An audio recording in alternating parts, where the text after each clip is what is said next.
20 లక్షలు 25 లక్షల రూపాయలు బ్యాంకుల్లో రుణాలున్నాయి. వీళ్ళని తీసుకొని పోయి ఇప్పుడు నడు రోడ్డు మీద పెట్టారు. వీళ్ళు బతికేది ఎలా? ఇమ్మీడియట్లీ ఇక్కడే గవర్నమెంట్ రావాలి.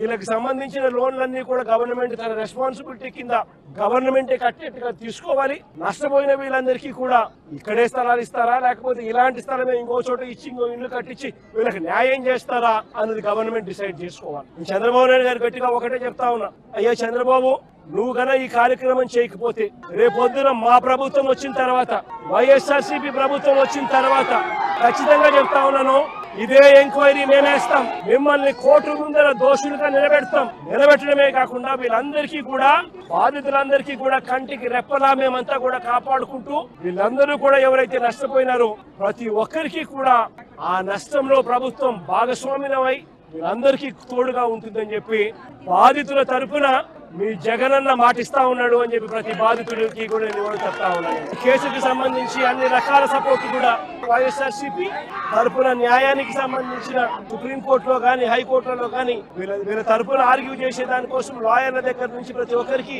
న్యాయం తరఫున ప్రతి ఒక్కరికి కూడా అన్ని రకాల సహాయ సహకారాలు కూడా కొనసాగిస్తామనుకుంటున్నాను.